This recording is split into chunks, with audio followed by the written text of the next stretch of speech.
This is FERPA Compliance by Susan Dinkle, 2020. What is FERPA? FERPA is the Family Educational Rights and Privacy Act. It is our responsibility as educators to learn, understand, and comply with FERPA. All staff should know what data exists in an educational record, who has the rights to view these records, and what the limit for sharing the data is. So what does it do? FERPA generally prevents schools from sharing student data without parental consent.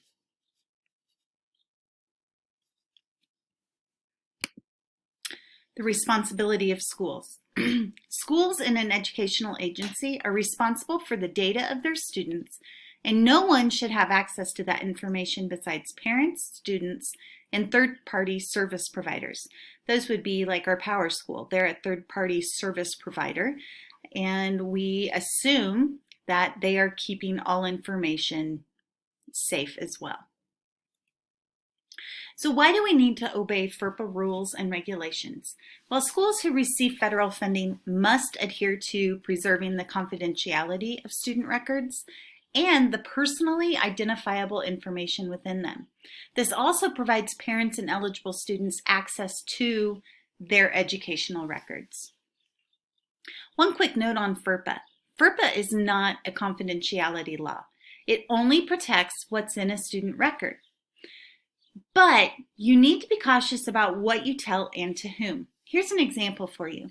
If you witness a fight on the playground, you can visit with the general public about what you saw, but the principal who read your report about the fight has read it as an educational record. In this case, Mr. Morrow cannot speak about it publicly. Only the teacher who witnessed it can speak about it publicly. So that being said, the teacher who witnessed it really needs to be careful when speaking about it to others. So what information can schools disclose? They can disclose directory information, but they have to give parents or students the option to opt out. FERPA allows educators to share information internally with anyone who has a need to access a certain information about a student. So maybe the counselor needs to visit about student grades or mental health concerns that you might be having.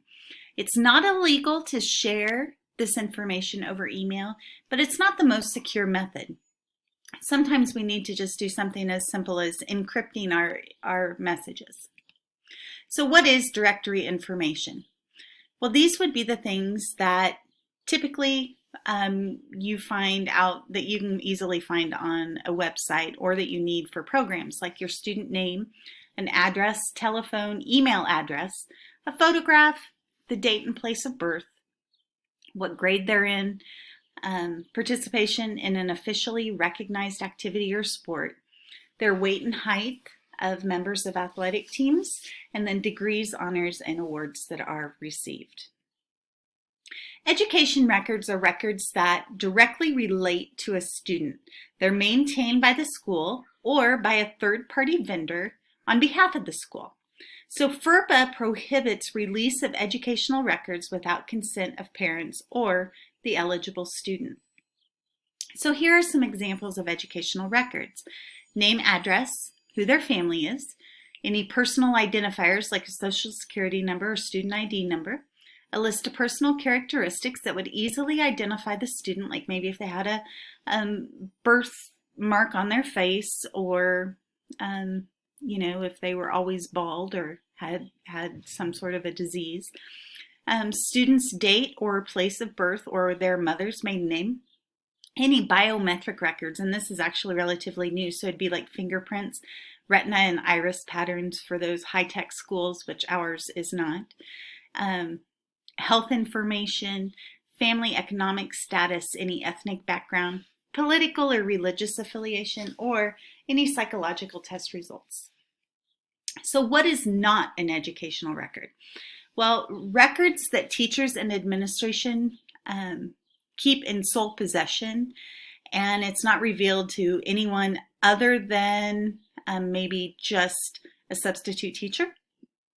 Records of a law enforcement unit of the educational institution, and I think it's important to note that it has to be through the educational institution.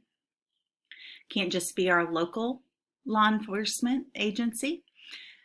Medical and or psychological records of a student who is at least 18 or who is going to college. For instance, maybe there's a 17-year-old who's in college. They can actually ask for those records to go to another doctor, maybe at their current institution. And then personnel records of employees of the educational institution. That is obviously not an educational record because it doesn't pertain to students. So who has access to educational records without parental consent? Well, parents, students over 18, students who attend a school post-high school, no matter their age, school officials who have a legitimate need to view them, and that would include teachers if you have an actual reason to view them, officials of other schools to which the student's transferring, any state education agency, financial aid providers, organizations that conduct studies for educational institutions, and then appropriate people who need to know to protect the health and safety of the student.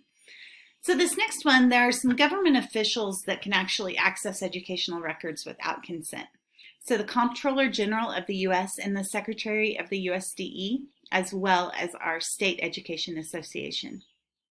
The U.S. Attorney for law enforcement purposes, they would have the ability to.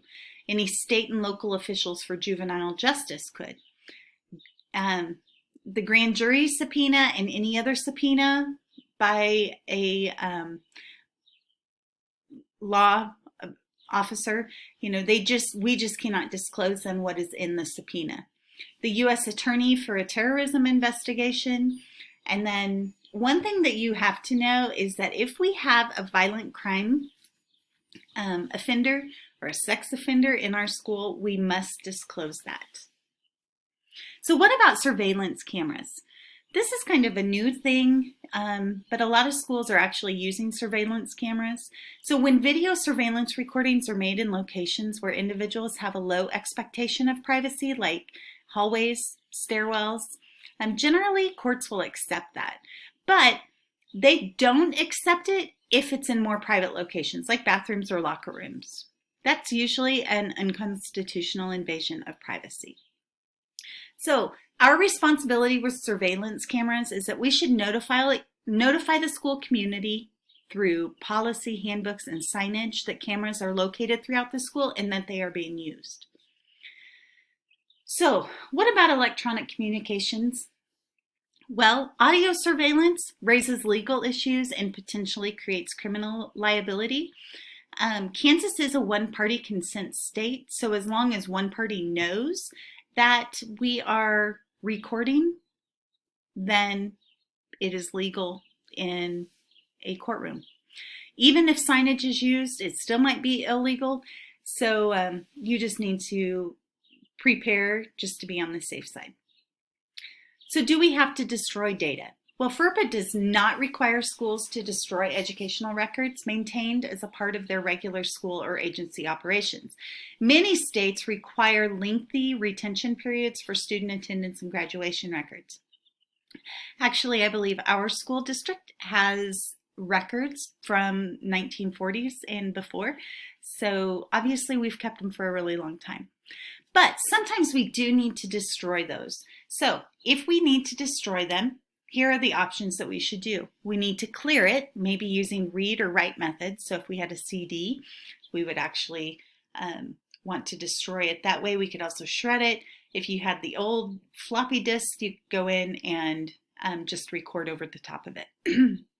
You could purge it, which would apply to physical or a logical method that makes recovery unavailable, like taking a magnet on the hard drive and it wipes it. And then finally, you could destroy it, which would be like shredding those paper documents. So what if parents feel that we have violated FERPA? Well, they file a formal complaint with the USDE. The Secretary of Education then must take an appropriate action to enforce FERPA, and then they investigate those violations. Often the issue's been resolved, or the student is no longer at the institution by the time the investigation concludes.